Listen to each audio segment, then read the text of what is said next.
All right, we are on live, and I'm going to do recording to the cloud.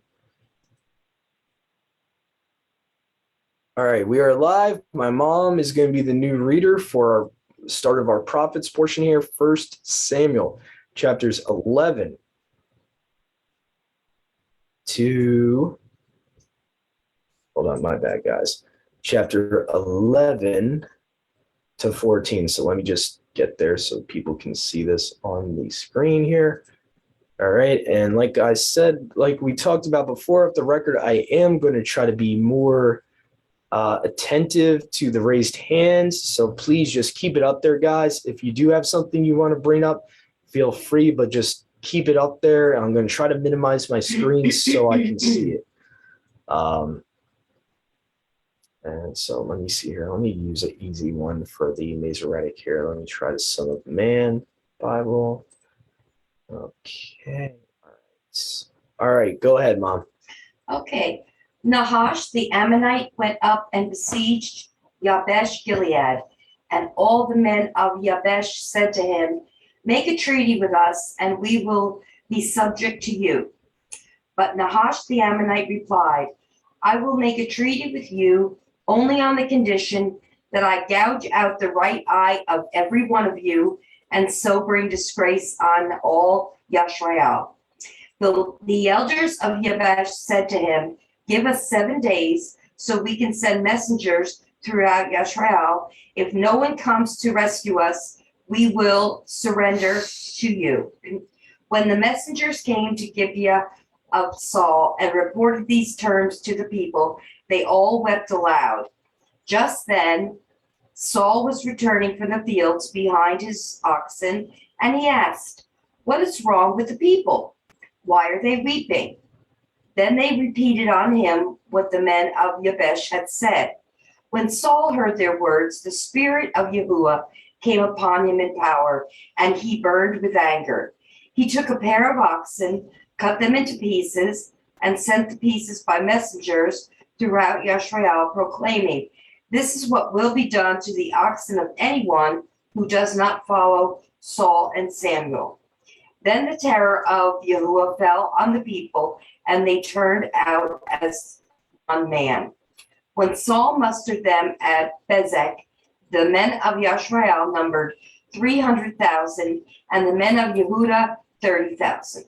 They told the messengers who had come, "Say to the men of Yabesh Gilead, by the time the sun is hot tomorrow, you will be delivered." When the messengers went and reported this to the men of Yabesh, they were elated. They said to the Ammonites, "Tomorrow we will surrender to you, and you can do to us whatever seems good to you."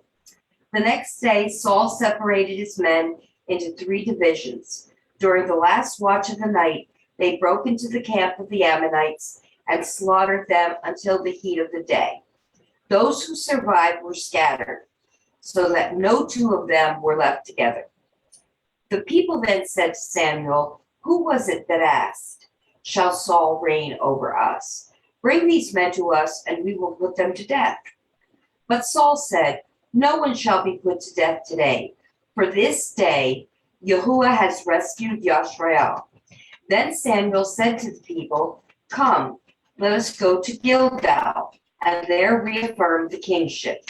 So all the people went to Gilgal and confirmed Saul as king in the presence of Yahuwah. There they sacrificed fellowship offerings before Yahuwah and Saul, and all the Israelites held a great celebration. 12. Samuel said to all Yisrael, "I have listened to everything you said to me and have set a king over you. Now you have a king as your leader. As for me, I am old and gray, and my sons are here with you.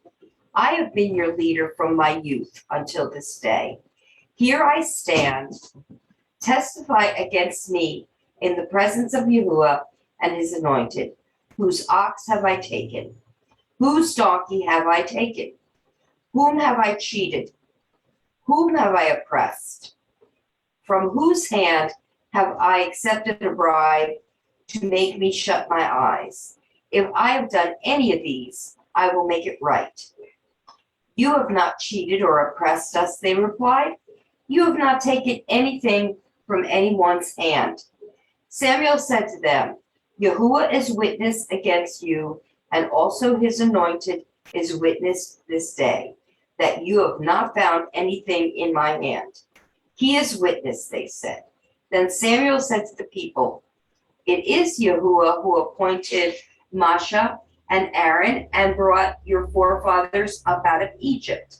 Now then, stand here, because I am going to confront you with evidence before Yahuwah as to all the righteous acts performed by Yahuwah for you and your fathers. After Jacob entered Egypt, they cried to Yahuwah for help. And Yahuwah sent Masha and Aaron, who brought your forefathers out of Egypt and settled them in this place. But they forgot Yahuwah their Elohim, so he sold them into the hands of Sisera, the commander of the army of Hazor, and into the hands of the Philistines and the king of Moab, who fought against them. They cried out to Yahuwah and said, we have sinned, we have forsaken Yahuwah and served the Baals and the Ashtoreths. But now deliver us from the hands of our enemies, and we will serve you.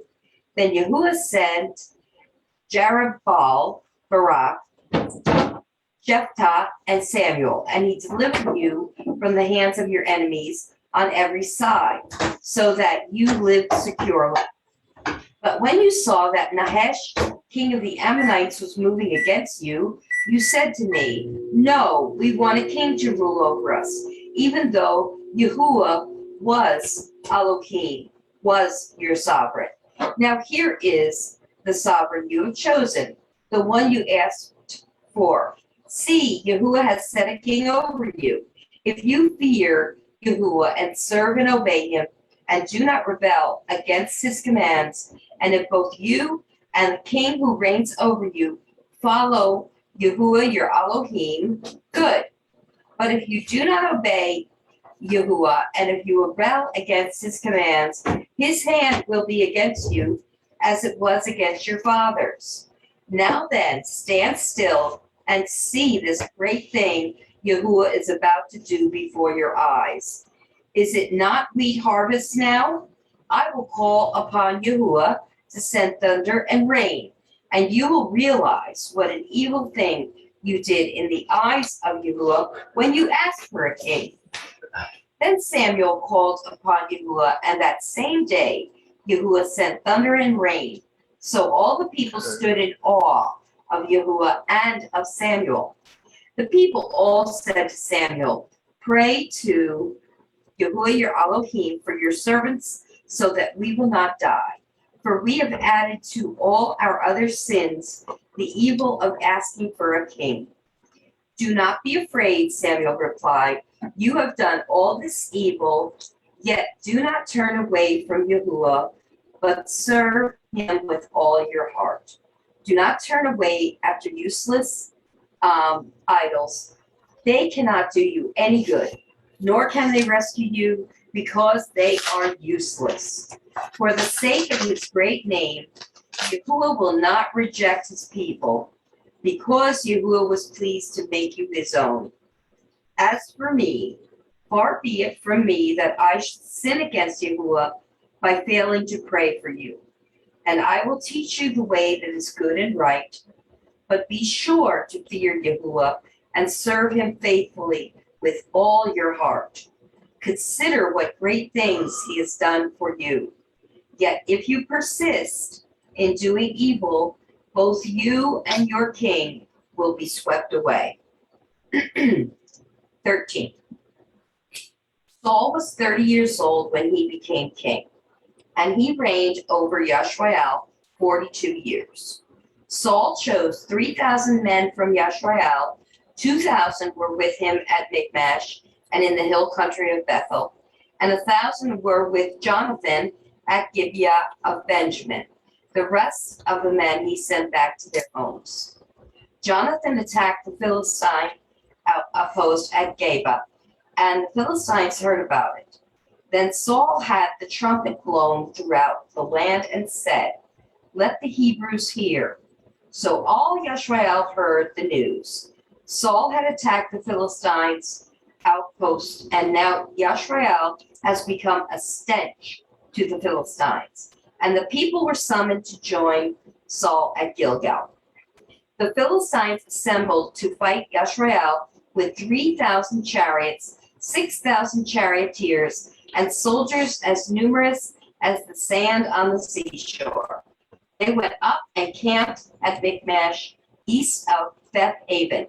When the men of Yisrael saw that their situation was critical and that their army was hard pressed, they hid in caves and thickets, among the rocks, and in pits and cisterns. Some Hebrews even crossed Jordan to the land of Gad and Gilead. Saul remained at Gilgal, and all the troops with him were quaking with fear. He waited 7 days, the time set by Samuel. But Samuel did not come to Gilgal, and Saul's men began to scatter. So he said, "Bring me the burnt offering and the fellowship offerings." And Saul offered up the burnt offering. Just as he finished making the offering, Samuel arrived, and Saul went out to greet him. "What have I done?" asked Samuel. Saul replied, "When I saw that the men were scattering, and that you did not come at the set time, and that the Philistines were assembling at Michmash, I thought, now the Philistines will come down against me at Gilgal, and I have not sought Yahuwah's favor. So I felt compelled to offer the burnt offering." "You acted foolishly," Samuel said. "You have not kept the command that Yahuwah your Elohim gave you. If you had, he would have established your kingdom over Yisrael for all time. But now your kingdom will not endure. Yahuwah has sought out a man after his own heart and appointed him leader of his people, because you have not kept Yahuwah's command." Then Samuel left Gilgal and went up to Gibeah of Benjamin, and Saul counted the men who were with him. They numbered about 600. Saul and his son Jonathan and the men with them were staying in Gibeah of Benjamin, while the Philistines camped at Michmash. Raiding parties went out from the Philistine camp in 3 detachments. One turned toward Ophrah in the vicinity of Shual, another toward Beth Horon, and the third toward the borderland overlooking the valley of Zeboim, facing the desert. Not a blacksmith could be found in the whole land of Yisrael, because the Philistines had said, "Otherwise the Hebrews will make swords or spears." So all Yisrael went down to the Philistines to have their plowshares, mattocks, axes, and sickles sharpened. The price was 2/3 of a shekel for sharpening plowshares and mattocks, and 1/3 of a shekel for sharpening forks and axes, and for reappointing goads. So on the day of the battle, not a soldier with Saul and Jonathan had a sword or spear in his hand. Only Saul and his son Jonathan had them. Chapter 14. Now a detachment of Philistines had gone out to the pass at Michmash. One day Jonathan, son of Saul, said to the young man bearing his armor, "Come, let's go over to the Philistines' outpost on the other side." But he did not tell his father. Saul was staying on the outskirts of Gibeah, under a pomegranate tree in Migron. With him were about 600 men, among whom was Ahijah, who was wearing an ephod. He was a son of Ichabod's brother Ahitub, son of Phinehas, the son of Eli, the Lord's priest, Yahuwah's priest in Shiloh. No one was aware that Jonathan had left. On each side of the pass that Jonathan intended to cross to reach the Philistines' outpost was a cliff. One was called Bozez, and the other Sene. One cliff stood to the north toward Michmash, the other to the south toward Geba. Jonathan said to his young armor bearers, "Come, let's go over to the outposts of those uncircumcised fellows. Perhaps Yahuwah will act in our behalf. Nothing can hinder Yahuwah from saving whether by many or by few. Do all of you have that in mind? His armor bearer said, Go ahead, I am with you, heart and soul. Jonathan said, Come then, we will cross over toward the men and let them see us. If they say to us, Wait there until we come to you, we will stay where we are and not go up to them. But if they say, Come up to us, we will climb up, because that will be our sign that Yahuwah has given them into our hands. So both of them showed themselves to the Philistines' outpost. Look, said the Philistines, the Hebrews are crawling out of the holes they were hiding in. The men of the outpost shouted to Jonathan and his armor bearer, Come up to us and we'll teach you a lesson. So Jonathan said to his armor bearer, Climb up after me. Yahuwah has given them into the hand of Yashrael. Jonathan climbed up, using his hands and feet, with his armor bearer right behind him. The Philistines fell before Jonathan, and his armor bearer followed and killed behind him. In that first attack, Jonathan and his armor bearer killed some 20 men in an area of about half an acre. Then panic struck the whole army, those in the camp and field, and those in the outposts and raiding parties, and the ground shook. It was a panic sent by Yahuwah. Saul's lookouts at Gibeah of Benjamin saw the army melting away in all directions. Then Saul said to the men who were with him, Muster the forces and see who has left us. When they did, it was Jonathan and his armor bearer who were not there. Saul said to Ahijah, Bring the ark of Yahuwah. At that time, it was with the Yashraels. While Saul was talking to the priest, the tumult in the Philistine camp increased more and more.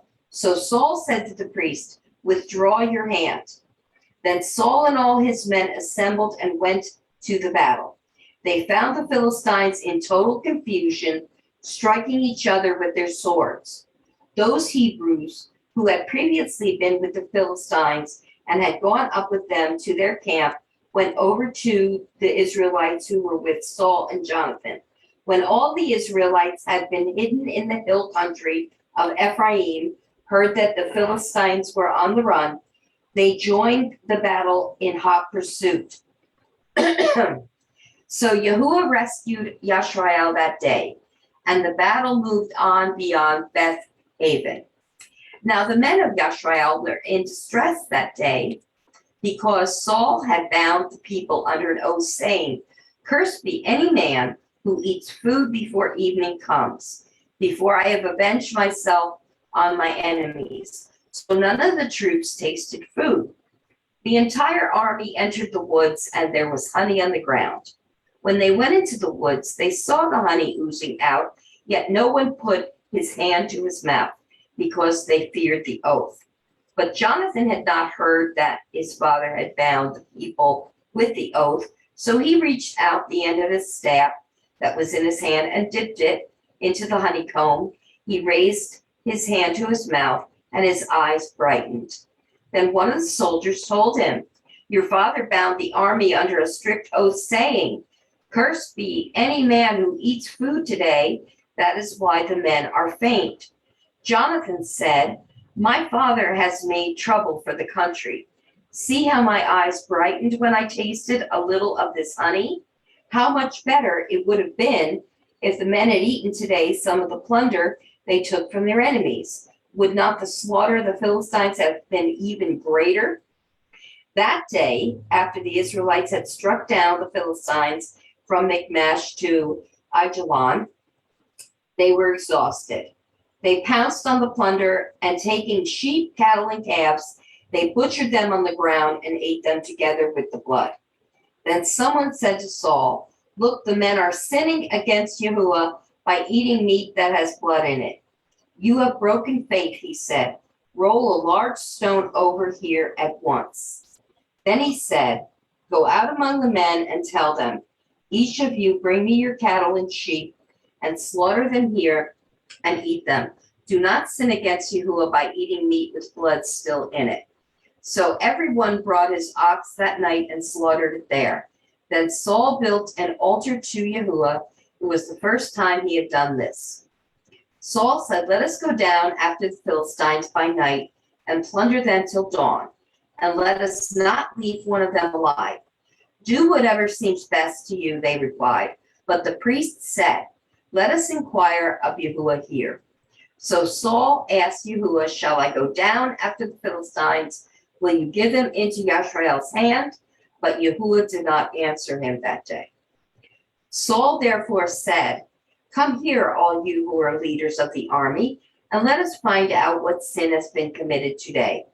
As surely as Yahuwah, who rescues Yashrael, lives, even if it lies with my son Jonathan, he must die." But not one of the men said a word. Saul then said to all Yashrael, "You stand over there. I and Jonathan, my son, will stand over here." "Do what seems best to you," the men replied.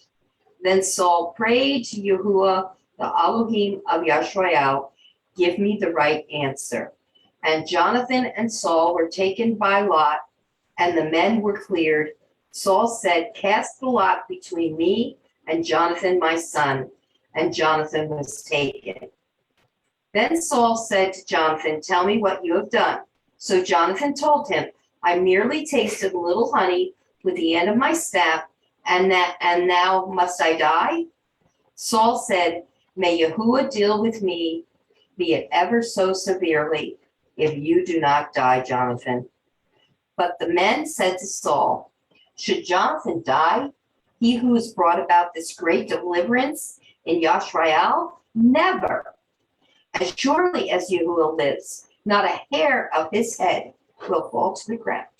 For he did this today with Yahuwah's help." So the men rescued Jonathan, and he was not put to death. Then Saul stopped pursuing the Philistines, and they withdrew to their own land.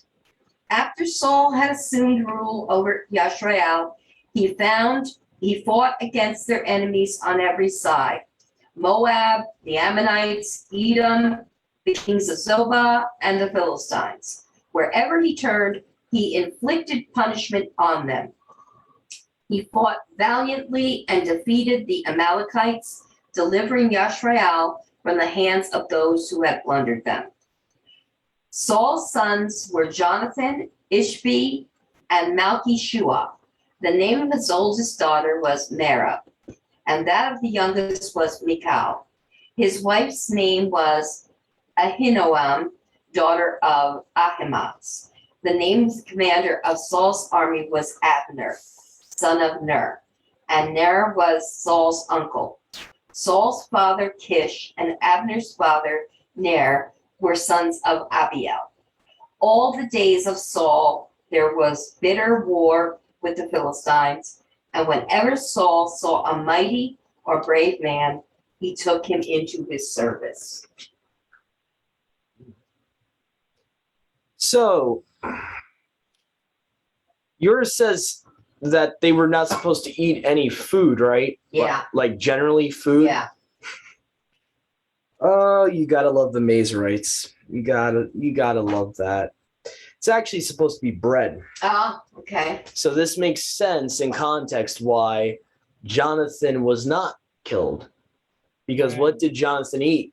Did he eat bread though? No. He ate honey. So the Mazarites would have you believe, oh, Jonathan's wicked because he ate food. That would be going against the oath. And it says in the Torah to keep your oaths. And if you break an oath, a man is worthy of death. So the Mazarites would change the story to make you think Jonathan did something that's sin. Mm-hmm. But in actuality, the Septuagint is showing technically he didn't break the oath because the oath was only for a specific type of food. Mm-hmm. The Mazarites changed bread to food. And he didn't know about the oath, right? Well, he didn't know about it, but the bigger point, Mom, is the Mazarites changed Yahuwah's word. Right, I understand. They changed the Father's word to make Jonathan was sinning. Yep, go ahead, Brother Joshua. I see your hand up. So if it was only bread, then how come the other members of the army didn't eat the honey and condemned him when he I don't ate know. it? That's something I'm trying to figure out and reconcile here is why, but according to the Septuagint, the word there's supposed to be bread. And unless there's just a translator error with the Son of Man Bible, I mean, let me check that in the Strong's. But from what it looks like, it actually looks like the problem here with why we think Jonathan actually broke the oath, it seems to be the problem of the Masoretic text. And they could have, I don't know. That's a good question. Why would they be mad at Jonathan? So let me just see here. Now, bread technically can refer to, I mean, not just bread, but anything of seed, like even vegetables, but still that wouldn't explain why they're mad about him eating the honey. What I also want to expound on too is this shows that honey can't be unclean. People that are in the Hebrew roots movement now, certain individuals, want to say honey is unclean. If that's the case, it doesn't make sense Yahuwah is going to allow Jonathan to live them. It doesn't make sense at all. Because then he would have been willfully breaking Torah. Knowing Jonathan would have known the Torah. If honey is something we shouldn't be eating at all, then it doesn't make sense for Yahuwah to spare him. So that's the point I wanted to bring out too. Is that clearly honey is clean. Clearly. But to the bigger point, like Joshua brought up, I really want to figure out and reconcile here why they're still mad at him. If it does say in the Greek bread, specifically bread, and I'm going to get to you, Sister Marissa, I do see your hand up. So don't think I'm not ignoring you. I see your hand up right there. Okay, so I just want to figure this out for myself, why they would still be mad at him. So let's see, what is it? Chapter, I think it's 14:28 is the verse in question here. And this is the problem too. This is why I say don't automatically trust your English translators. Sometimes they can just, sometimes they're just guessing at definitions of certain Greek and Hebrew words. So let's see. Any food this day, King James 16:11. Let's go to the Septuagint here. Let's see. Bound by the oath, shall eat bread. Bread, loaf. It is bread. It is bread. So I don't know what to say. All I can say is in the Septuagint is making very clear, even from the Greek here, that it's bread. It's not referring to every type of food. Look, it even is related to the H2:471, chala. I don't know, maybe these people, I wouldn't be surprised that sometimes Israel had a Pharisaic understanding to even oaths. I would not be surprised if they have no reason to be mad at him. From what it looks like, according to the Septuagint, the guys that are mad at him are in the wrong because he did not break the oath. Technically, he did not eat any bread. He did not eat grain. He ate honey. So technically, according to the Septuagint, if we take it at face value, what it's saying here versus the Masoretic text, it really doesn't make sense why they're mad at him. That's the confusing part here. Why would they be mad at him? He's not even breaking the oath. So, and it actually, the Septuagint here at face value is making those men look wicked, almost like Pharisees in a way. Like they're like adding to the Torah or adding to the oath even. We could say they're saying, well, you ate something, you're not supposed to eat anything. But what's the oath though? According to the Septuagint, do not eat any bread. Mm-hmm. He didn't break the oath. So me personally, I'm going to side with the Septuagint and say, Jonathan was not in the wrong at all. Did not even break the oath according to the Septuagint. And these guys are getting mad at him for no reason. They're acting like Pharisees and Sadducees in a way. They're like, it's kind of like, think about it. It kind of parallels how Yahushua is picking grain on the Sabbath. Yeah. And the Pharisees and Sadducees are like, oh, why are you doing that on the Sabbath? That's unlawful to do on the Sabbath because that's the tradition of our elders. So I would not be surprised if that the Septuagint is more correct in this story with what actually happened. Yeah. And I would not be surprised because the Masoretes would generalize something. Mm-hmm. They in Judaism today, they generalize specific commandments and make it general when it's specific. And they add to the Torah. So that seems to be what's happening here. I don't know. That's my point of view anyway. I believe the Septuagint's correct about this story. It makes a lot more sense to me. And again, even you could offer a counter argument that he didn't know about the oath, so he's not in sin anyway. I get that. But I'm just saying, technically in the Greek there, it says bread, loaf, bread. It's a specific food. It's not food in general. Mm-hmm. That's the reason I wanted to bring that up. Go ahead, Sister Marissa. Ruben is trying to get into the meeting. Oh, thank you, Sister. Oh, I'm so sorry. Let me admit him right now.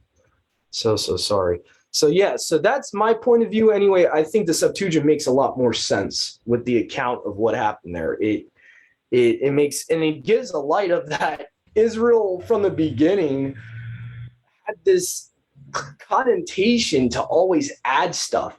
They can't let the Torah be the Torah. They can't let an oath be an oath. They got to start, well, you're not supposed to eat anything. Jonathan, what are you doing? When that's not even the oath, according to the Septuagint. The oath is do not eat any bread for a certain allotted time. That's the exact oath, according to the Septuagint. So Jonathan was not in the wrong at all, according to the Septuagint's account. Yeah. So, and Shaul, again, to another point, is making a stupid oath that he should not be making at all. And honestly, Yahuwah, obviously he's not going to let that stand. He's not going to let a stupid oath like that stand. But there is other times where Yahuwah does let it stand to punish the guy that made the oath. I remember there's a time in the book of Judges, I can't remember the exact chapter, but he makes a stupid oath talking about the next person to walk in my door will be a burnt sacrifice. And it turns out that his daughter, the guy's daughter, walks in. That's a stupid oath. Mm-hmm. So what Shaul, what King Saul did here is no different from that guy in Judges. It's just a stupid oath.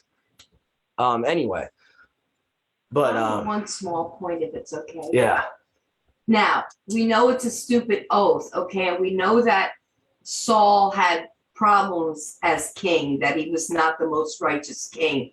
Yeah. But there is one issue I would like to bring up and possibly begin a discussion about. Even though it was a stupid oath, what do we think about the fact that Jonathan basically, and I love Jonathan, he's one of my favorites, which is why I became emotional at one point during the reading, but he sort of belittles his father about the oath. If we have, my father has made trouble for the country. See how my eyes bright, he kind of like, he was definitely not in support, and his father was the king. But again, Mom, the father's going against Yahuwah's will. Okay. So we got to understand there's a difference. There's a difference between the context of that word. When we see honor our parents, we've misunderstood that commandment. It says respect our parents. Right. It doesn't say that you can't say something against them when they're acting dumb and they're doing something completely against the father's will. And that's the point. And that's why he's belittling his dad. He's like, Dad, you're supposed to be the king. Like, you should know better than this. This is stupid. And it was, number one, it was a vain. It was not, he wasn't even in the right heart when he did it. If you look at the whole context of the chapter, he's doing it for his own esteem. He's not doing it for Yahuwah. He's saying, oh, do this, do that until we kill our enemies. Because Saul was all about his own esteem, his own splendor. Yeah. He's all about him. We read a couple chapters earlier, Yahuwah chose him and anointed him, but already Saul is like all about him. It's all about him. We need to defeat our enemies and it's all about him getting the esteem, getting the credit, kind of like a glory hound I kind of see already here. And, we see that's the problem with him later on as we read the story with him and David. David gets a little bit too much esteem from the people. Saul's jealous, the green-eyed monster, So to me, that was King Saul's, in my opinion, his biggest problem. He was a glory hound. He wanted all the credit, everything to him, And in the beginning, yeah, he seemed humble a couple chapters ago, but already he's making a stupid oath just for the fact for them to win a war. I mean, that's why Jonathan's belittling him. He's like, what are you doing? Yeah. What's wrong with you? It's nonsense. Go ahead, Sister Marissa. Now remember when Samuel was rebuking Saul, and Saul, just to piggyback on what you said, and Saul begged Samuel to honor him in front of the people because he did not want to be embarrassed. So that's confirmation when you say that it was all Saul just wanted to make it all about him, because if I'm not mistaken, there is a passage where Saul is begging Samuel before he is removed from the kingship to don't embarrass him in front of the people. Please honor me before the people so that he doesn't look bad. So yes, Saul just wanted the glory for himself. And that's just what tells me from this passage when he was begging Samuel to basically honor him in front of the people when he knew that he did wrong.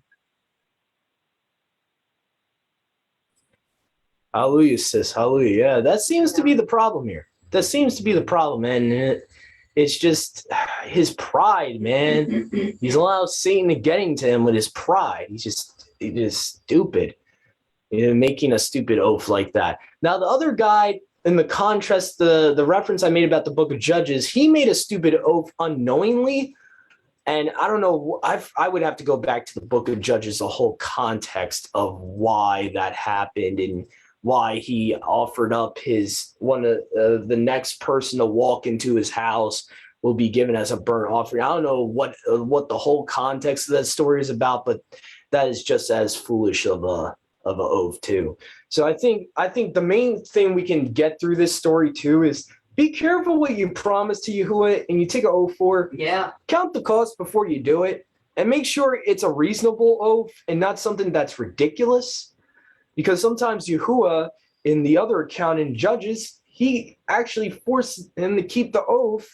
And his daughter, who was a virgin, no less, had to pretty much be sacrificed, literally sacrificed. She should be martyred. Yeah. So a lot of people that say, human sacrifice is evil, yada, yada, they might want to go, they might want to go read that story in the Old Testament. It's not, I think people misunderstand the difference between child sacrifice and human sacrifice when humans are offering themselves up as an offering to Yahuwah. And there's many times that happens, even when Israel would defeat certain pagan nations, Yahuwah's his wrath or his displeasure would be calmed down when a type of you could say it's almost like their sins were almost covered by that, because Gideon, for example, Gideon spears that guy that was entering into the Midianite woman that's a pagan. Yahuwah was mad at them because they ate food sacrificed to idols, the whole Baal Peor story. Mm-hmm. How did his displeasure calm down? Phinehas killed an Israelite man that went into a Midianite woman. That act calmed him down. So before we, before condemnation, condemnation before investigation is the height of ignorance, they always say. Mm-hmm. So before we start, a lot of people, I know a lot of atheists look at the book of Judges in that story and they can't handle it. They're like, oh, see, the Bible's nonsense because you got human sacrifice. First of all, that is completely different from child sacrifice, which Yahuwah hates. Okay. Two completely different concepts. Yeah. Go ahead, Sister Marissa. I see your hands up. I don't know if you wanted to add something else before we moved on. Yeah, so it says here in Samuel 1:15-30, Saul replied, I have sinned, but please honor me before the elders of my people and before Israel. So that's what I was talking about in terms of what you said, that Samuel just wanted the glory. He just did not want to be embarrassed in front of the people. But it also says, come back with me so that I may worship Yahuwah, your Elohim. So Samuel went back with Saul, and Saul worshiped Yahuwah until the day Samuel died, and he did not go see Saul again, though Samuel mourned for him. So it's here in 1 Samuel 15 where it does show that Saul was all about himself. That's all I wanted to say. Oh, perfect. Perfect. You're on point, sis. Totally on point. And I would just do a little piggyback off of what you just said, that even though he says, I will worship your Elohim, it's very telling that he's calling Yahuwah Samuel's Elohim and not his Elohim.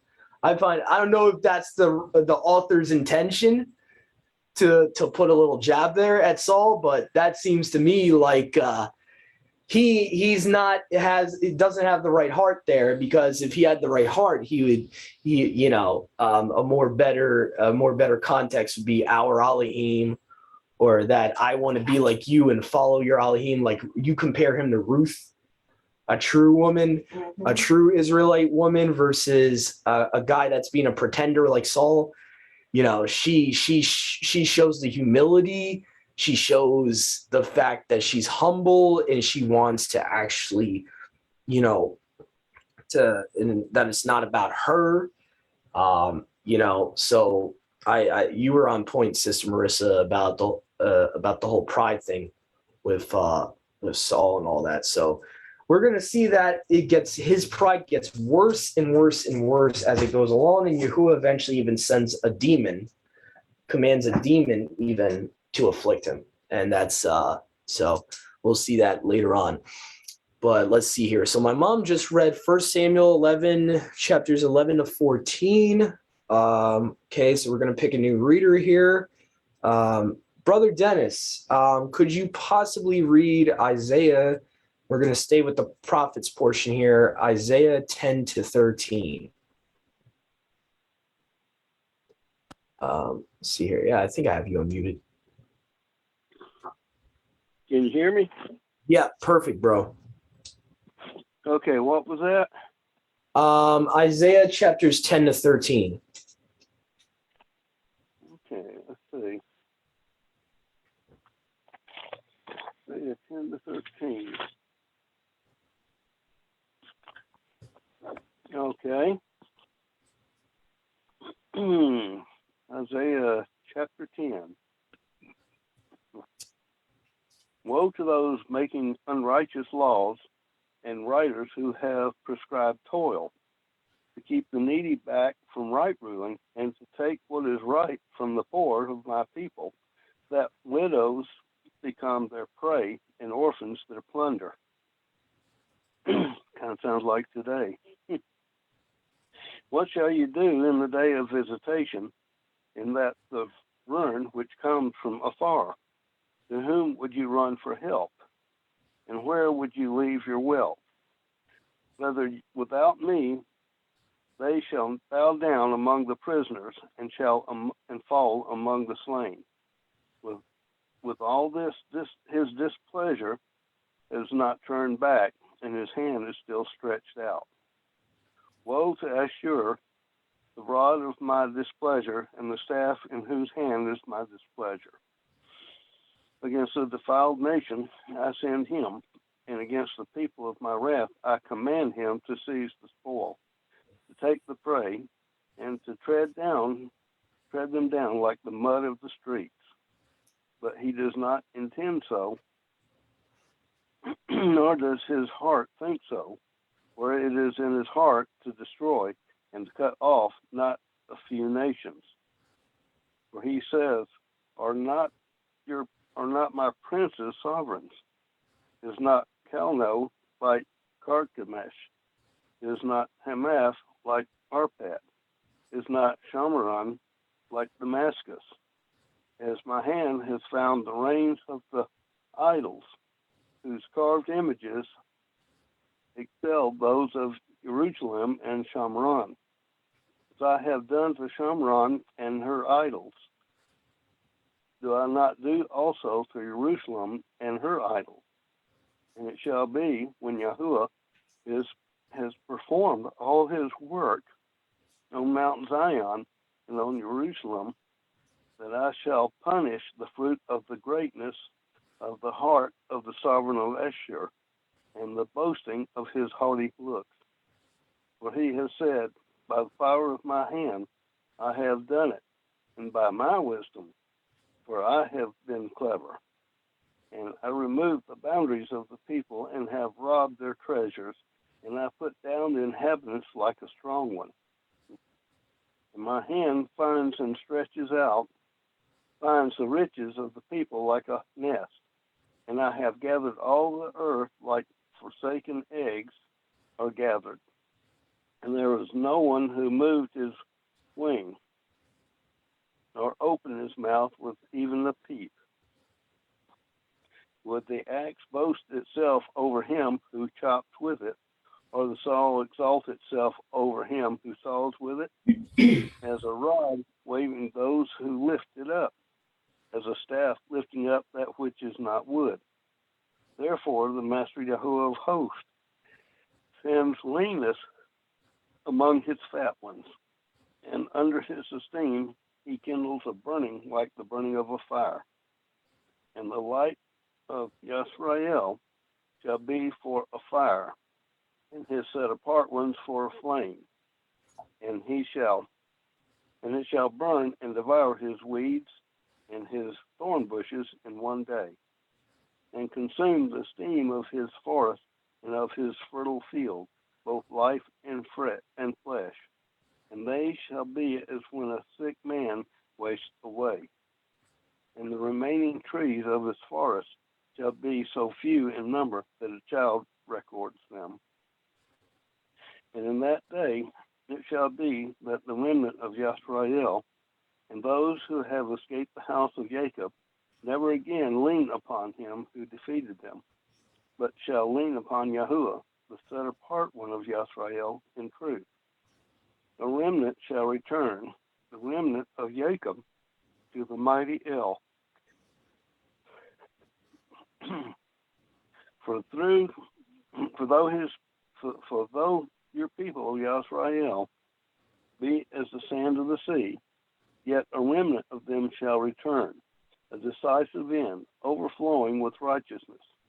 For the Master Yahuwah of hosts is making a complete end, as decided in the midst of all the earth. Therefore, thus said the Master Yahuwah of hosts, my people who dwelt in Zion, be not afraid of Ashur, who beats you with a rod and lifts up his staff against you in the way of Mitzrayim. For yet a little while, and the displeasure shall be completed, and my displeasure be to their destruction.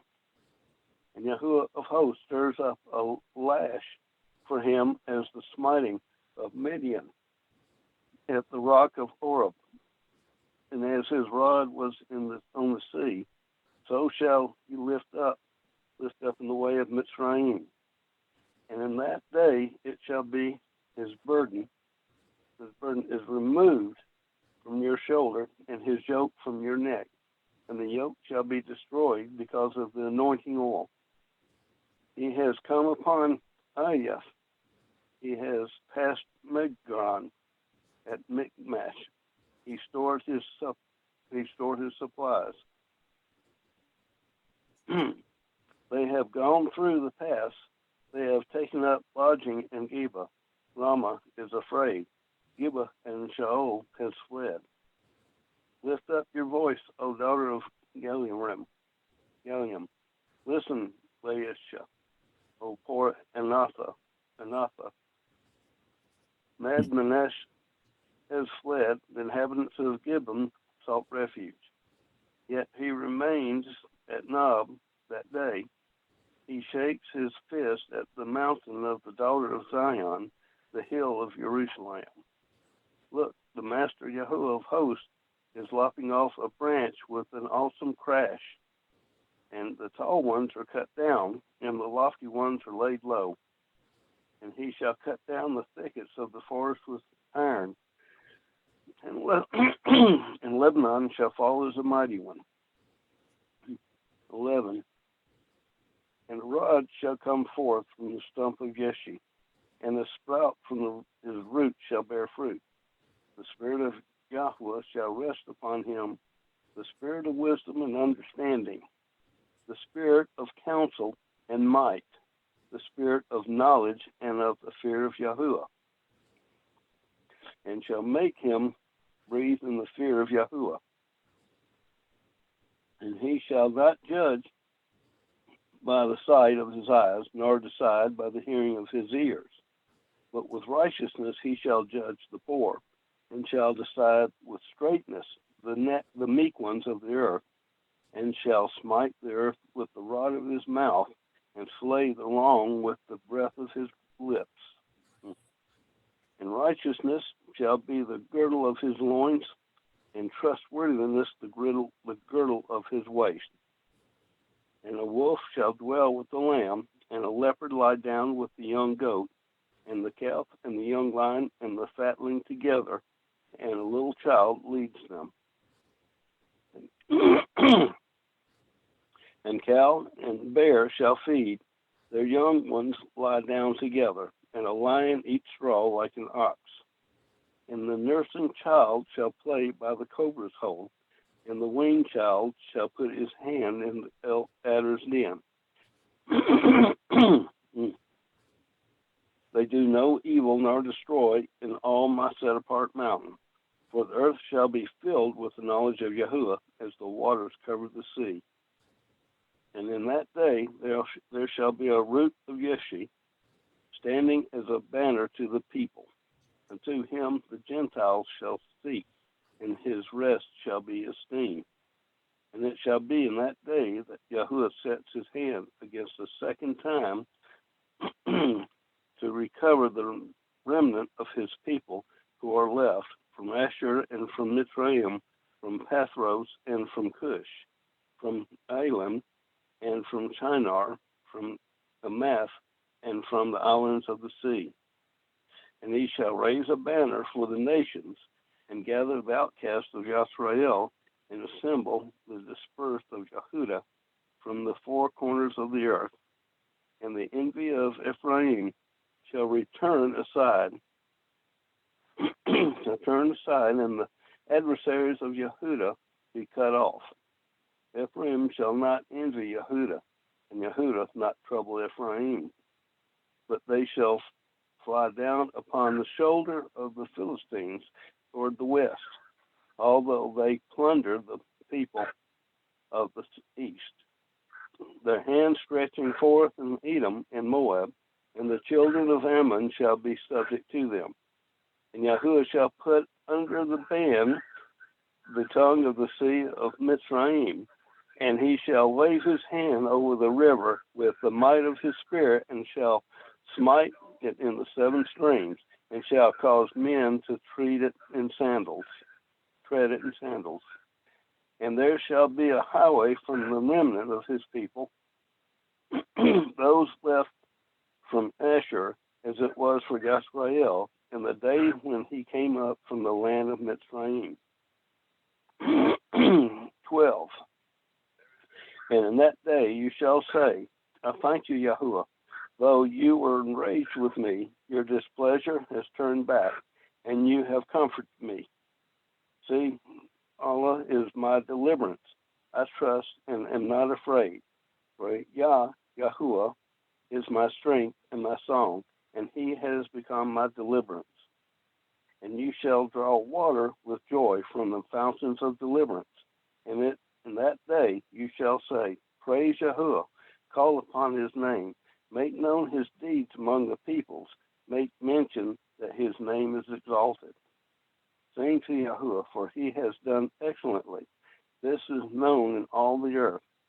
Cry aloud and shout, O inhabitant of Zion, for great is the set-apart one of Yisrael in your midst. 13. The message concerning Babel, which Yashayahu, son of Amos, saw. Lift up a banner on the high mountain. Raise your voice to them. Wave your hands. Let them enter the gates of the nobles. I have commanded my set apart ones. I have also called my mighty men for my displeasure, my proudly exulting ones. The noise of an uproar in the mountains, like that of many people, a noise of uproar of the reigns of Gentiles gathered together. Yahuwah of hosts is gathering an army for battle. They are coming from a distant land, from the end of the heavens, even Yahuwah and his weapons of displeasure, to destroy all the earth. Howl, for the day of Yahuwah is near. It comes as a destruction upon the Almighty. Therefore all hands go limp, every man's heart melts, and they shall be afraid. Pangs and sorrows take hold of them. They are in pain as a woman in labor. They are amazed at one another. Their faces aflame. See, the day of Yahuwah is coming, fierce with wrath and heat of displeasure, to lay the earth waste and destroy its sinners from it. For the stars of the Shemaim and their constellations do not give off their light. The sun shall be dark at its rising, and the moon not send out its light. And I shall punish the world of its evil, for its evil, and the wrong for their crookedness, and shall put an end to the arrogance of the proud, and lay low the pride of the ruthless. I shall make mortal man scarcer than fine gold, and mankind scarcer than the gold of Ophir. So I shall make the heavens tremble, and the earth shall shake from her place, in the wrath of Yahuwah of hosts, and in the day of the heart of his displeasure, in the heat of his displeasure. And it shall be as the hunted gazelle, and as a sheep that no man takes up. Every man turns to his own people, and everyone flees to his own land. Whoever is found is thrust through, and everyone taken falls by the sword, and their children are dashed to pieces before their eyes, their houses plundered, and their wives ravished. See, I am stirring up the Medes against them, who do not regard silver, and as for gold, they do not delight in it. And and bows dash the young to pieces, and they have no compassion on the fruit of the womb. Their eyes spared no children. And Babel, the splendor reigns, the comeliness of the Chaldeans, pride shall be as when Yahuwah overthrew Sodom and Gomorrah. She shall never be inhabited, nor be settled with generations from generations to generation, nor shall the Arabian pitch tents there, nor shepherds rest their flocks there. But wild beasts of the desert shall lie there, and their houses shall be filled with owls, and ostriches shall dwell there, and wild goats frolic there, and hyenas shall cry in their citadels, and jackals in their pleasant palaces. And her time is near to come, and her days are not drawn out. Okay, was that it?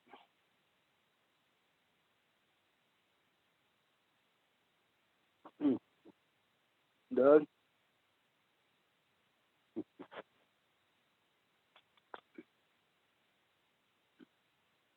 Doug, you there?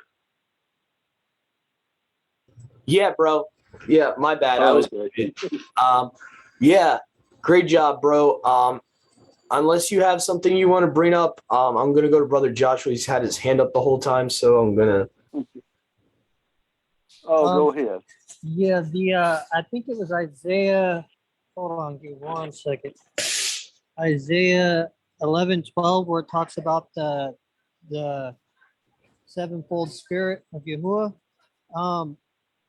And the Masoretic, I think in every version except the William Tinsdale version, it's missing the spirit of piety. I'm not sure if it mentions that in the Septuagint, but it does mention it that farther back in the William Tinsdale Bible. And we know it's the sevenfold spirit because it talks about the sevenfold in other places, and also in Revelation. See here, the spirit of fear of Yahuwah. But hold on. It starts off in verse 2 here in the Septuagint. The spirit of Yahuwah shall rest upon him, the spirit of wisdom, understanding, spirit of counsel, strength, the spirit of knowledge, godliness. This is where Tyndale's probably just, I guess you could say, paraphrasing righteousness and what does Tyndale use? Prudence. That's probably the same. It's in the Tinsdale, but everything after that only has 6. It's missing godliness or piety altogether. Oh wow. Okay. All right. Yeah, the Septuagint definitely has at least has righteousness. I see that there. Prudence seems to be not there, which is interesting. That Tyndale has it. So that's kind of. Yeah, you must. I guess the My Sword has Tyndale. I don't know how the eSword doesn't even have the prophets for the Tyndale version. That's interesting. So I can't even test that here. To see, let me see the Great Bible. Let's see if they do. The fear of Yahuwah, counsel, strength, spirit of knowledge, wisdom, understanding. That's something interesting. So according to the version you have on your My Sword, prudence should be there. I wonder if knowledge and prudence is like the same thing, right? Well, like wouldn't prudence be like similar to knowledge? That would be like discernment. Yeah, it's discernment, the ability to govern and discipline oneself. So I'm trying to think here. So possibly it's like the same thing as spirit of knowledge. Probably. Mm-hmm. Okay, so we got 1, 2, 3, 4, 5, 6. Yeah, it's still missing that 7th one, so that's very weird. I wonder what manuscript Tyndale used then. He must have used some unknown version of Isaiah.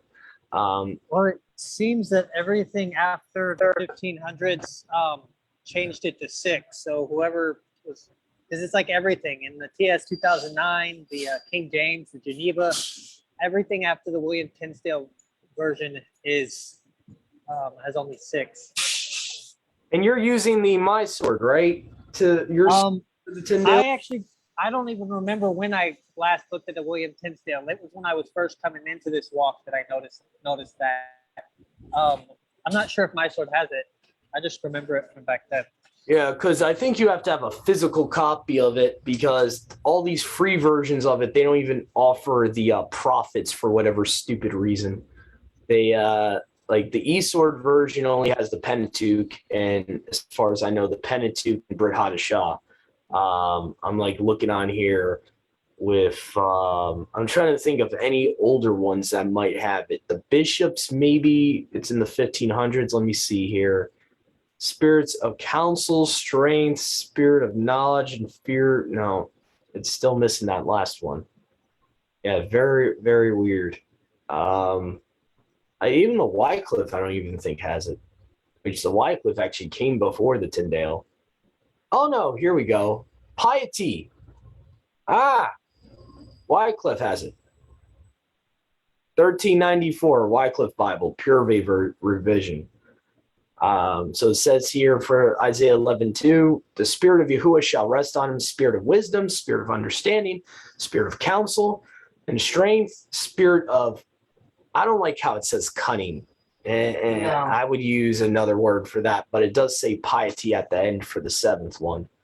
So it does have piety there. Which means righteous. Reverence. Piety is like a loving fear of Yahuwah. It's not just fear. It's like a different type of fear. It's like but thank you, Brother Joshua, for bringing that up. I'm gonna have to make a note of that. So the 1534 William Tyndale, which, by the way, those that don't know about him, he was a Protestant reformer burned at the stake by the Catholic Church. He was, I think, the first person around his time period to translate the Latin Bible into English. Is what happened. So I think he would have used a different manuscript. He might have used a Latin Vulgate, possibly, if I remember the whole story correctly. Because he pretty much was a former Catholic priest. He became a Protestant reformer. He made his own English translation of the Bible, and then he was burned at the stake. That's one of the reasons he was burned at the stake. Possibly another reason is in his Bible, he never uses the word church to describe the congregation. That's probably another reason they burned him at the stake. Another positive about his Bible. Every time, the only two times he uses the word church, which origin of it goes back to Circe, Kirk. The only time he uses that 2 times in the book of Acts, referring to a temple of Artemis. So, anyway, but yeah. So I find that interesting, though. So Isaiah 11:2 is missing piety. It seems like it's missing, or prudence. So there seems to be a word missing there. The 7th spirit. Yeah. And in Revelations talks about Yahuwah has 7 spirits, to Brother Joshua's point. Talks about the 7 spirits of Alua, the 7 spirits of Elohim in Revelations. So anyway. And that goes back to our Torah portion in Numbers, what was it, 16 verse 22 I wrote down earlier, talking about the he is called the Elohim of spirits. Okay, so I had some notes I written down from my Targum I want to go through, the Targum of Isaiah here. Some interesting things that it shows Yahusha a lot more in these particular verses. I want to go through them. A couple of notes here. Thank you, Brother Josh, for bringing that up. I really appreciate it, though. That's something I'm going to have to keep track of. Eventually, I'll be able to afford that one day.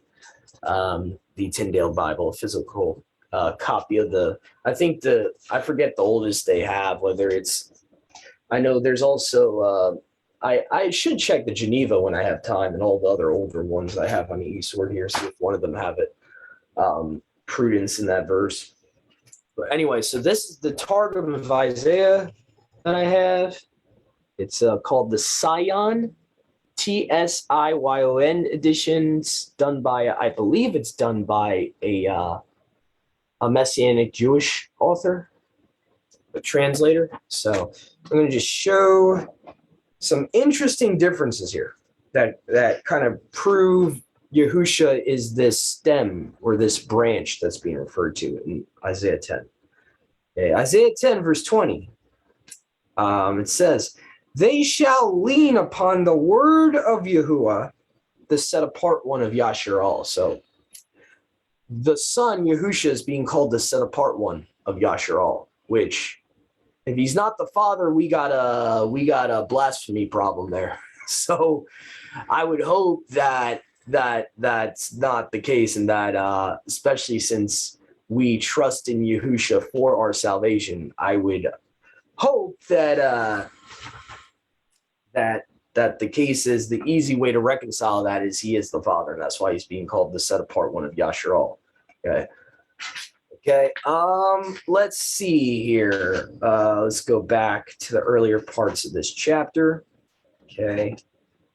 Here we go. Verse 17 of chapter 10 of Isaiah in the Targum says, and there shall be Yahuwah, the light of Yasharal. Remember how Yahusha calls himself the light of the world in the book of John? And his set apart one, his word, strong as fire. Where have we seen that before? Book of Hebrews. Okay. And his sword as of, and his word as a flame. And it shall slay and make an end of his rulers and of his governors. And one day it shall consume the esteem of the multitude of his army and their souls with their bodies. And he shall be broken and be a fugitive. What's interesting, Mom, you notice that it says their souls and their bodies. Mm-hmm. it seems like the Aramaic concept of what a soul is similar to the Greek concept. That's kind of interesting. So they believe a soul is a spirit. Mm-hmm. That's kind of interesting.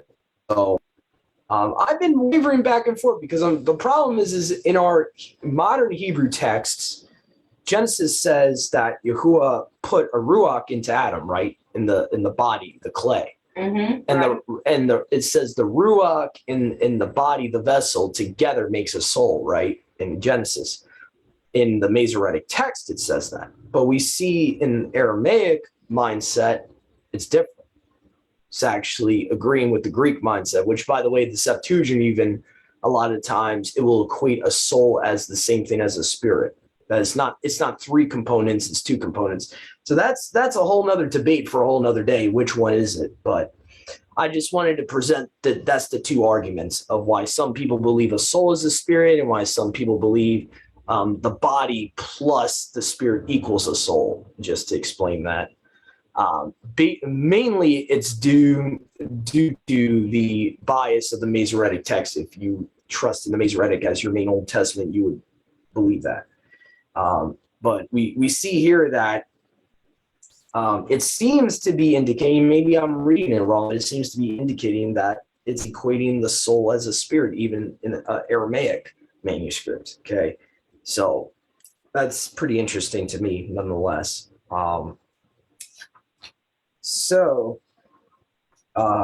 And the rest of the warriors, let me just see if there's anything more important to bring out here. We already talked about verse 20.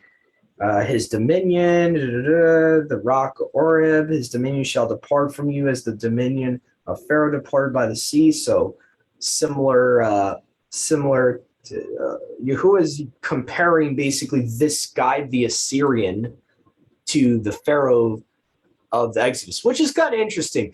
That's a whole nother topic for a whole nother day. Actually, a video we've already done of my point of view of who the Assyrian in the book of Isaiah is actually referring to prophetically. It's not just talking about Sennacherib, but actually talking about this tyrant, end times tyrant, this beast, Antichrist character, in my opinion.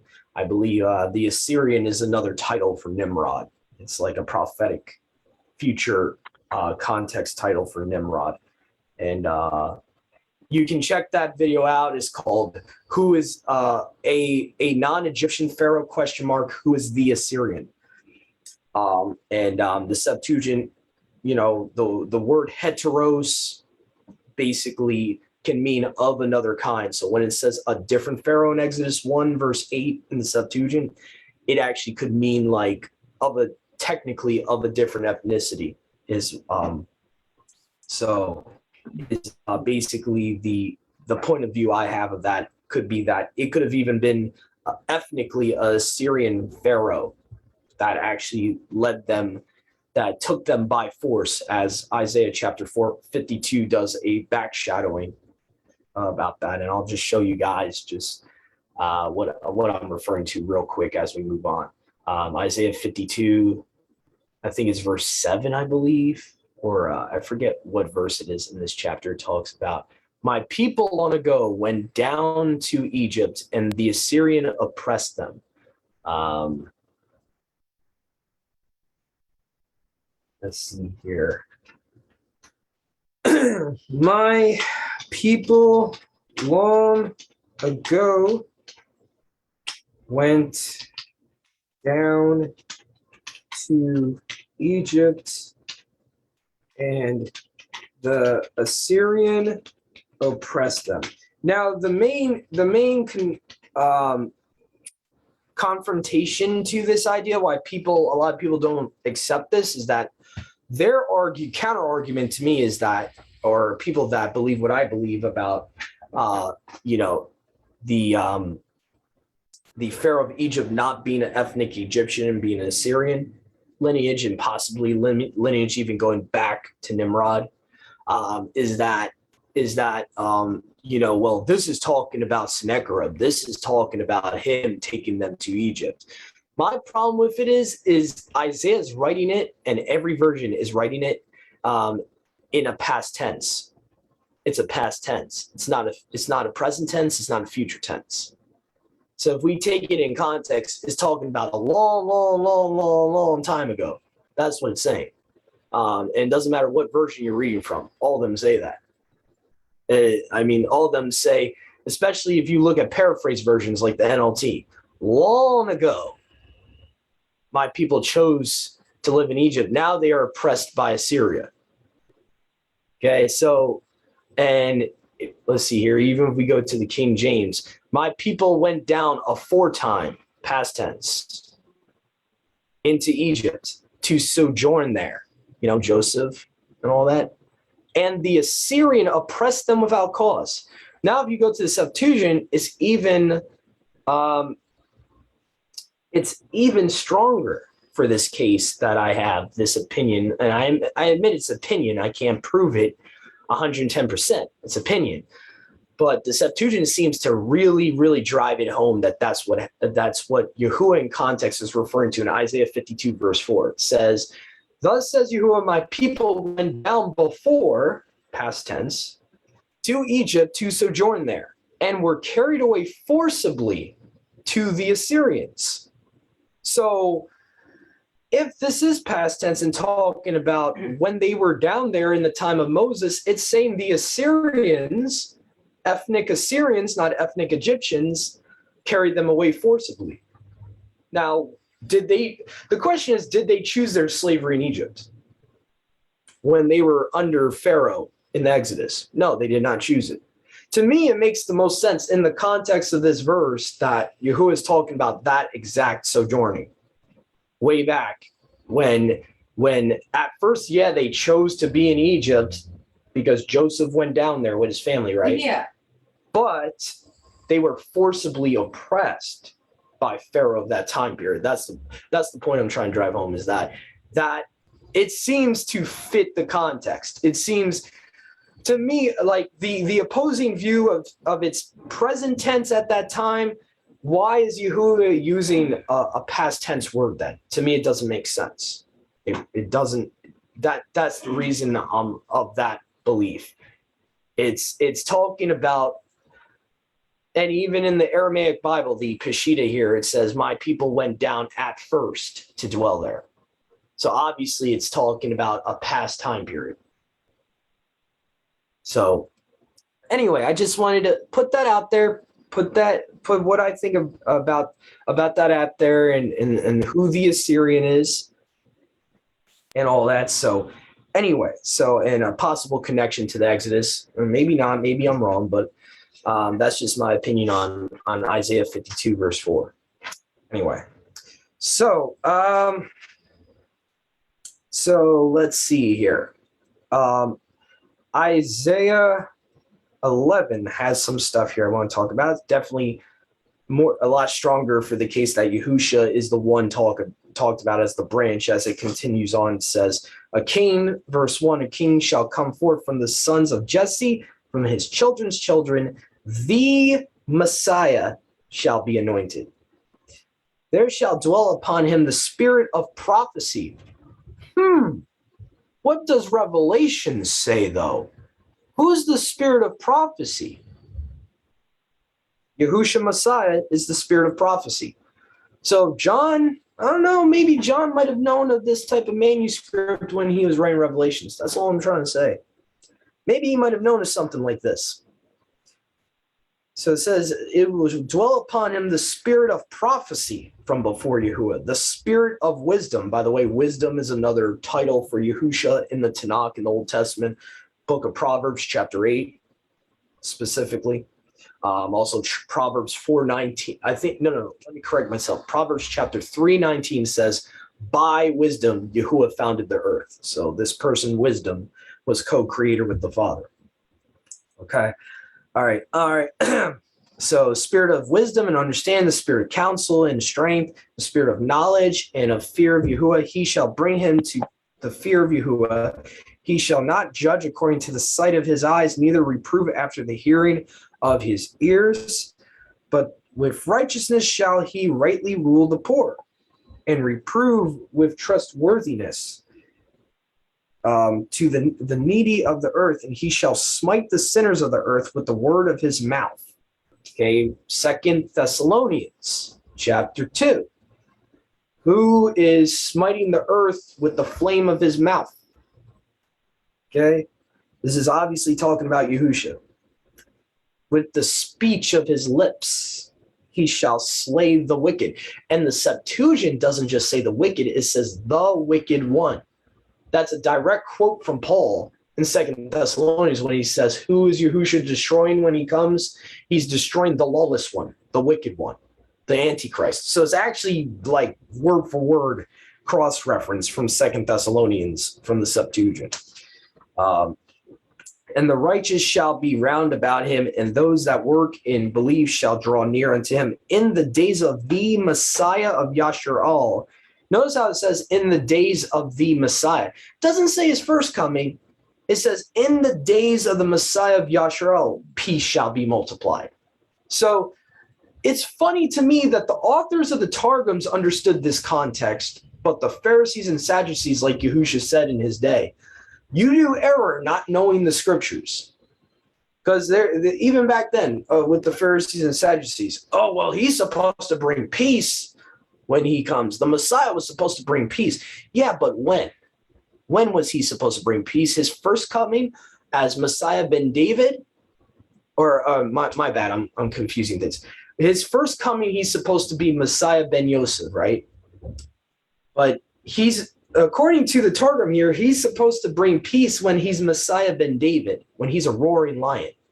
That's when he's actually bringing peace. Because first he's going to extinguish the sinners, and then he brings peace.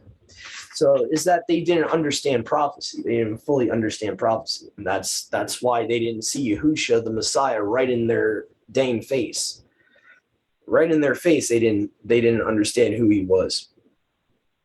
Okay, so in his days, there's peace will be multiplied in the earth. The wolf shall dwell with the lamb. We all know that. The only thing that's a little weird here talks about the child shall put forward, verse 8 here, shall put his hand on the glistering pupil of the eyes of the cockatrice. It's a little weird. I don't know why a cockatrice. Well, I guess it's still on the present earth in the millennials, so I guess that makes sense. They shall not hurt nor destroy in all my set apart mountain. But I just found it weird that they use cockatrice there. I don't know if the Masoretic text uses cockatrice there. I just found that weird. They shall not hurt nor destroy in all my set apart mountain, nor the earth shall be full of the knowledge of the fear of Yahuwah as the waters cover the sea. And there shall be at that time a son of the son of Jesse. And this is another misunderstanding the Pharisees and Sadducees had. They're like, oh, the Messiah is supposed to be the son of David. Even the authors of the Targums would have never claimed that he's a direct son of David, like he's David's begotten son. Literally, the Targum reads that he is a son of the son of Jesse, meaning he is a descendant of the son of Jesse, which actually agrees with the Septuagint, agrees with what the apostles taught about the messianic fulfillments and all that. The apostles understood he's not literally the son of David. Right. And Yahushua even rebukes him for it. He kind of mocks them. He's like, really? You don't know the scriptures that David is subject under the Messiah, that he calls the Messiah his master? Right. Okay. So I find it interesting. The Targums are like really exposing a lot of false early Judaism thought in the Messianic prophecies. So I find that interesting. And it shall come to pass at that time that Yahuwah shall use a second time his strength. So possibly talking about it, the second coming. Mm-hmm. So the Targum of Isaiah is very interesting. It's showing a lot of New Testament themes. And it's kind of interesting. So it says, it shall come to pass at that time that Yahuwah shall use a second time his strength to redeem the remnant of his people, which shall be left, those who are left. Remember how Paul talks about in the resurrection, we who are left over, we who remain. Mm-hmm. From Assyria, from Egypt, from Patros, from India, from Elam, and from Babylon, from Hamath, and from the islands of the sea. So what he's actually saying is his people come from all those ethnicities. It's not one singular ethnicity that's of Israel. He's actually saying the remnant of his people which shall be left that are from Assyria, from Egypt, so on and so forth. So we see that same concept in our modern versions of Isaiah, where it talks about, he calls Egypt his people, my people Assyria, and my people Israel shall be joined together in that day. And it talks about a temple in the middle of Egypt being built to Yahuwah and all that. So I find that interesting, that we see the grafting in concept very strong in the Targum of Isaiah here. Let's see here. Shall not oppress the house of Ephraim. Oh, I did write this down. There's an important note here in verse 16. Let me go to my notebook here. Isaiah 11:16, greater exodus. The Targum of Isaiah shows that 1948 did not fulfill this whatsoever, because it says here, and there shall be a paved way for the remnant of his people, which shall be left. Oh, my bad. Hold on a second. I think it's before that. It talks about here, my bad, in verses 12 to 13. He shall lift up an ensign for the nations and shall assemble the scattered of Yasharal. So it's talking about the scattered of the northern house. Okay. And the captivity of Yehuda, the southern house, the two houses. He shall gather together from the four winds of the earth. Okay? Not separately, not one in 1948 and one in the end times. Together. Okay? Anyway. And it says that the envy of the house of Ephraim shall depart. Those that oppress the house of Yehuda shall come to an end, which has not happened, guys. There's still beef. I'm sorry. I'm pretty sure some Judeans out there still have beef with Ephraimites. There's still beef going on, even in Yahusha's days. Okay? Even in Yahusha's day, they're like, oh, is he going to go to the dispersion among the Greeks? They didn't want the house of Israel to come back. That was the reality. And that's why Yahusha did the whole prodigal son. Most people don't realize this. The prodigal son story is to resemble Judah and Israel. Judah is the good son, as the son that's always been there, the good son, the better one, the less sinful one, as we like to think of ourselves. Oh, we're not as sinful as that guy. Hatfields and McCoys. And so the house of Israel in the prodigal son story is, the prodigal son. So even during Yahusha's time, in context, the historical context, why they kept saying, I hope he doesn't go among the Greeks. They're not worried about the Gentiles. They're worried about their brothers of the northern house. They don't want them to come back into the fold. And so we see this prophecy here in the Targum of Isaiah talking about that at that time, when he brings them both together into the land, there will be no more enmity between the two houses. Ephraim shall not envy the house of Yehuda. Those of the house of Yehuda shall not oppress the house of Ephraim.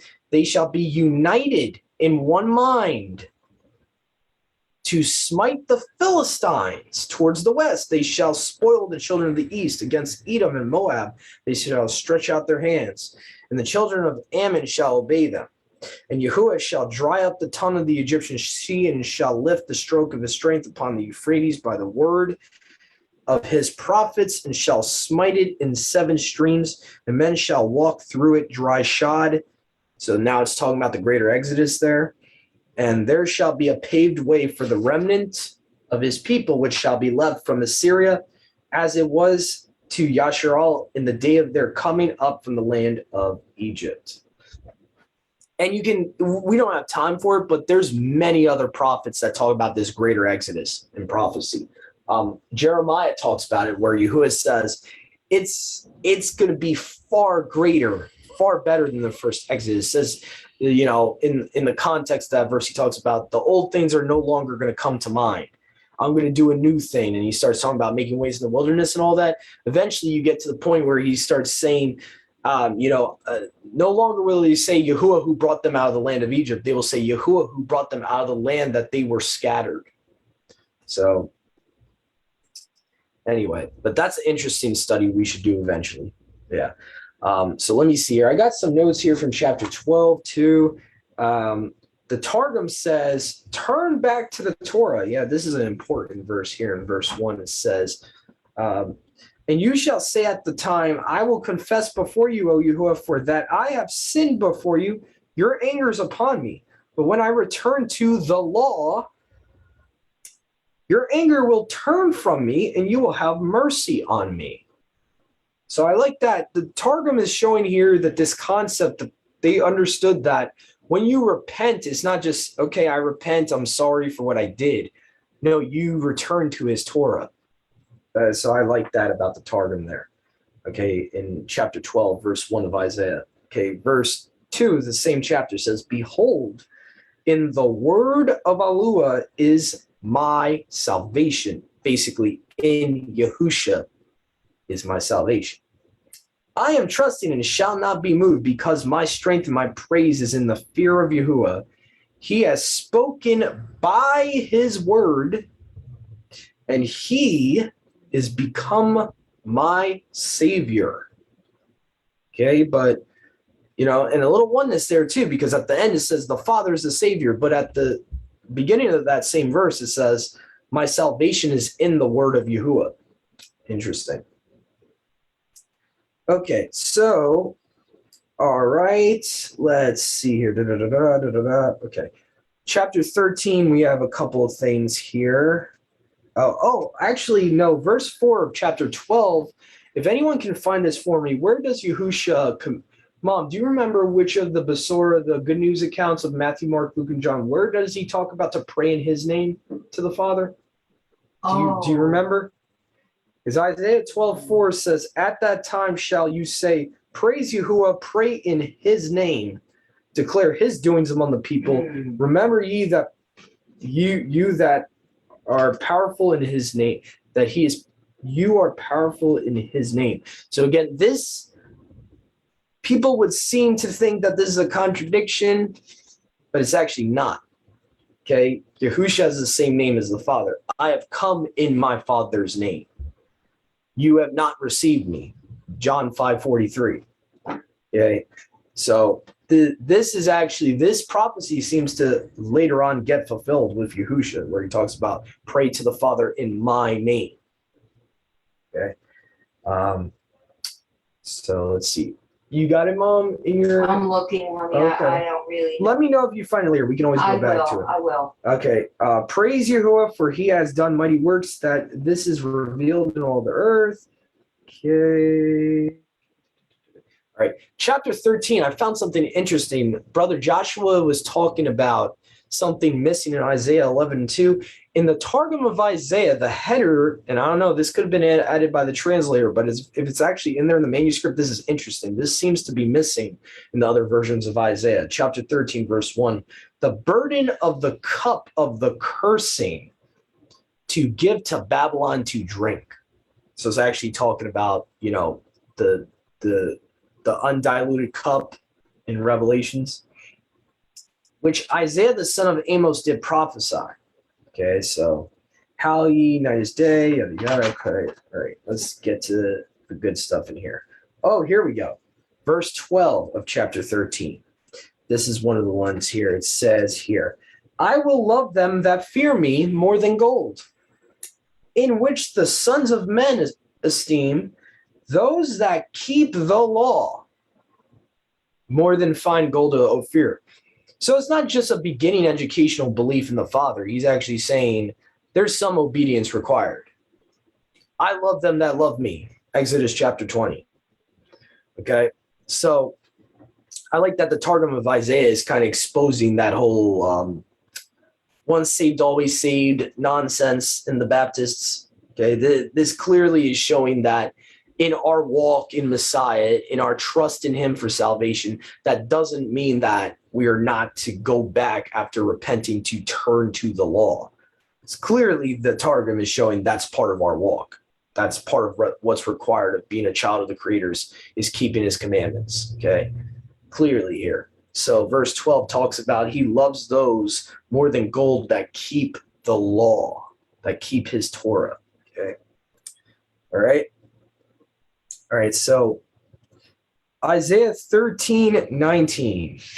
Okay, here's another interesting thing here. It says, oh, and I think we already talked about, I think this part, Dennis read about Babylon, but I wanted to mention this. It says, Babylon shall become what she that was aforetimes the joy of the kings, the beauty of the Chaldeans, excellency, as the overthrow wherewith Yahuwah overthrew Sodom and Gomorrah. Okay, so now Isaiah is basically saying there's going to come to a time where physical, geographical Babylon, which until I can find evidence otherwise, I trust that it is Iraq of today. Geographically, that's where Shinar, Babylon was. So he's talking about a physical Babylon that is going to be destroyed like Sodom and Gomorrah in verse 19, right? Then he even continues on to say, it shall not be inhabited forever, nor shall it be dwelt in from generation to generation. Neither shall the Arabian pitch his tent there, neither shall the shepherds dwell there. But the martins, whatever they are, I don't know what that word means, martin, M-A-R-T-E-N-S, shall lodge there, and their houses shall be filled with howling monsters, and there shall the ostriches dwell. Which, by the way, I believe that's an actual mistranslation for sirens there. It's supposed to say sirens, not ostriches. And devils shall delight themselves there. Wild cats shall shriek in their places, and dragons in the place of the abodes of their luxuries. And near to come is the time of the destruction of Babylon.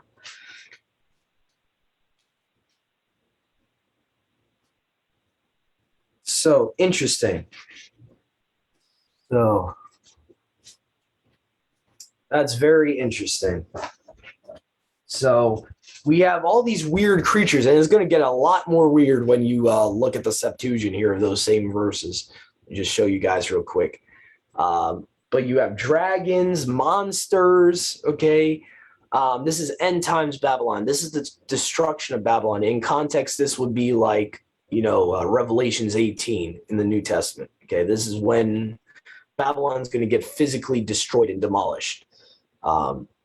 We're seeing, how Revelations talks about it's become a habitation of devils and all that. Okay. So what's interesting to note is the Septuagint mentions sirens instead of ostriches. Okay. Which actually makes a lot of sense if you read an extra biblical book that I'm very familiar with. Sirens is actually mentioned in the canon of the Septuagint many times throughout the Old Testament, many times, not just here. So they seem to be like a real being that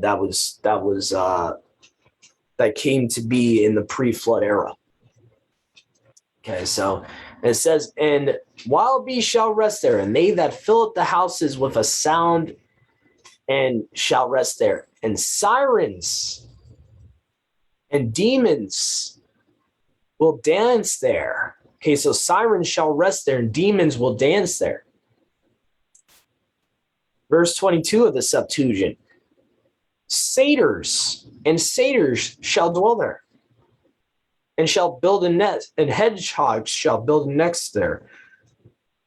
In their houses. Now, what I find interesting is in the book of 4th Ezra's, and also in the book of Jeremiah, so even canonical literature show this concept, it talks about, I think it's referencing back to the days of Noah, in my opinion. It's a reference to Genesis 6:4, but it says in 4th Ezra's, which was part of the original canon of the Bible in the 1611 King James and older Bibles. 2nd Ezra is known as 4th Ezra in modern Catholic Bibles. And I believe it's 5. I think it's chapter 5. Let me hold on a second. Here we go, authorized version. All right, let me see here. I believe it's chapter 5. Sodomite sea shall be confusion. Here we go. Second Esdras, chapter 5, verse 8, in the context of the Targum of Isaiah mentioning there's going to be monsters dwelling there, okay? There shall be a confusion also in many places, and the fire shall be often sent out again, and wild beasts shall change their places, and menstruous women shall bring forth monsters. Sound familiar, anyone? In those days and after that, the sons of Elohim went into the daughters of mankind, and they brought forth giants. Okay, now this is talking about they're going to bring forth monsters, which depending on your opinion, I would consider the giants a type of monster. Or they're not normal humans. They're hybrids. So could be going back to what Yahushua says in Matthew 24:37.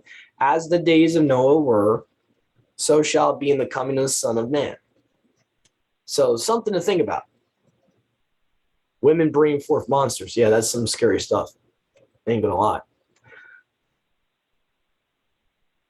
All right, let's now I was sending a message, and I don't know if I sent it to Joshua and the group, but I found a screenshot here. And thank you, Joshua, for responding back to it so I can easily find it here. Here we go. Jeremiah 50:39 in the Septuagint, that's chapter, if you have a physical Septuagint, that's chapter 27:39, another second witness to second Ezra being legitimate, what is talking about a prophecy of, the young of monsters. Okay. All right. So therefore shall idols dwell in the islands, and the young of monsters shall dwell in it. It shall not be inhabited anymore forever. So obviously not inhabited forever, if I'm not mistaken. This is probably referring to Babylon. Again, most likely Jeremiah is, talking about the same context as Isaiah 13 would be. I mean, that would make sense. Okay, so find it interesting. Multiple witnesses, canonical, and what some people would consider non-canonical, but I would agree to disagree. With Enoch and Fourth Ezra's, I would consider them canonical also.